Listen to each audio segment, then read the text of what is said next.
We all have our favorite classes. This is true in tabletop D&D. In Baldur's Gate, we all have our favorite classes. And certainly, there's the primary classes that we enjoy playing. And then once you've made it through the saga a few times, you want to try out some of the other classes just to see how they're going to do.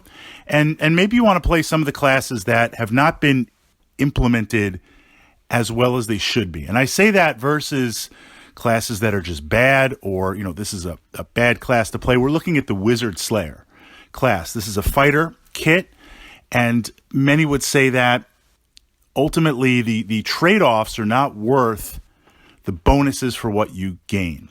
And once we move past the base classes in AD&D, fighter, barbarian, cleric, the idea with these subclasses, sorcerer as a main class versus dragon disciple, you're going to lose certain key class features, but you're going to get these quirks, you're going to get these bonuses to make up for it. And I think the challenge that the developers had was in implementing all of these new classes, making them different enough from the main class, but at the same time trying to balance it within the game. Sometimes it works, like the Avenger, powerful class, very, very interesting, Druid kit. Other times, like the Wizard Slayer, not so much. So let's look at playing this class. I say that because I don't want to just come out and say Wizard Slayer is awful.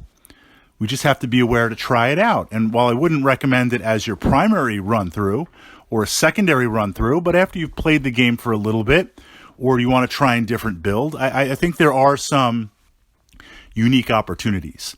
So the kit essentially allows you to take on spellcasters by giving you a chance, if you hit them with weapons, to disrupt their spell abilities. It's going to give you some spell immunities.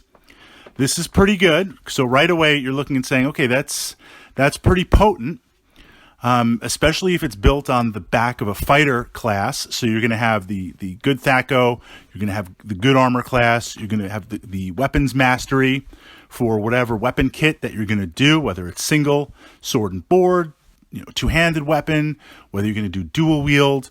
You've got good hit points. I mean, you've got a good solid base where you could take some damage, and bringing in the chance for the spell failure by targeting wizards, bringing in the later resistances, that's potent.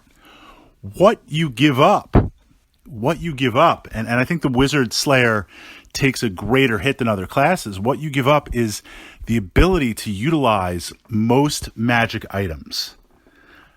There's a select kit that you can use. There's a couple of workarounds without going into the various editors or trainers, but you lose a lot. Now, this is where things get kind of ironic. The question I ask with the Wizard Slayer in terms of fun, is it fun to play? What's your plan? What's your plan? And by that, are you just looking to go through the entire saga? One, Spear, Siege, and then go through Baldur's Gate 2? Are you looking to just jump in on the end of the series? Baldur's Gate 1, and again, no spoilers, there's a couple of mages in the game, a couple of fun mage fights, but only one of those mage fights is challenging, or where I would say would use the full ability of a Wizard Slayer, but it's not at a very high level. So a lot of those awesome abilities just aren't working. You don't really need to deal with magic in Baldur's Gate 1 the way you need to do in the later series.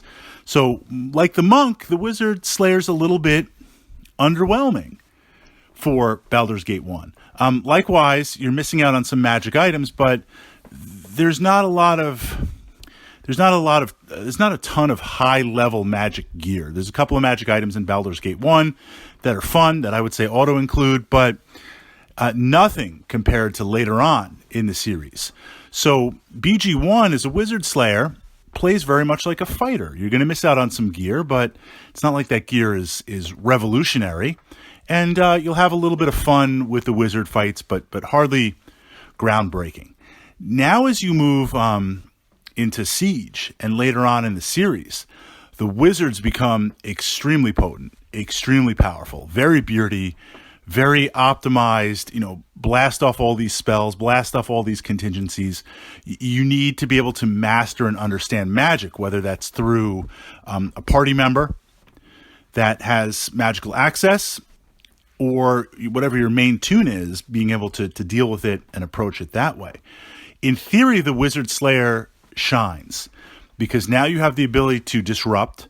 Now you have the ability for the resistances, and you're building this on a fighter chassis, so to speak, that's going to give you good THAC0, give you a lot of hit points, let you mastery with weapons and build that out.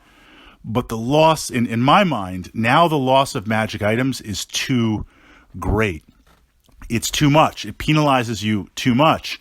And what we see in the mid and later game throughout the saga, throughout the series, is the fact that fighters and barbarians and attack classes like this, very potent, very powerful, but the magic items, the gear, is mandatory to boost you to insane power levels compared to a sorcerer, cleric, arcane.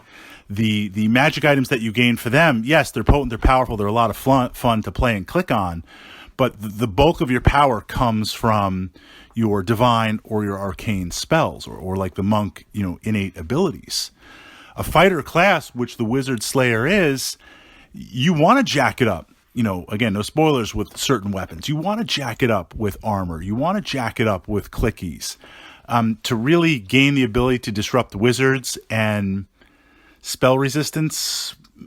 In my mind, it's not worth it.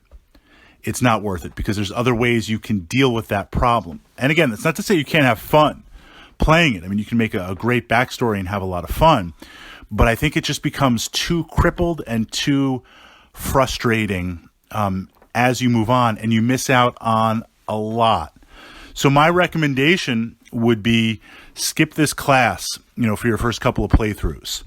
Skip it, first couple of playthroughs, soak in the story, make the moral decisions, figure out your alignment, what you're going to do.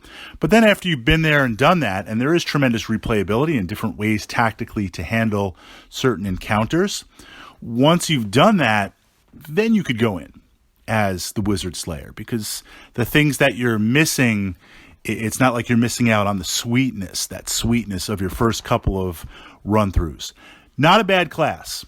I see what they were trying to do from the AD&D perspective, but given the limitations of the game and the implementation of it, I just think it wasn't well done. Much like the Shapeshifter and a few other classes, we see what they were trying to do, but the timing issue was just off a little bit on it.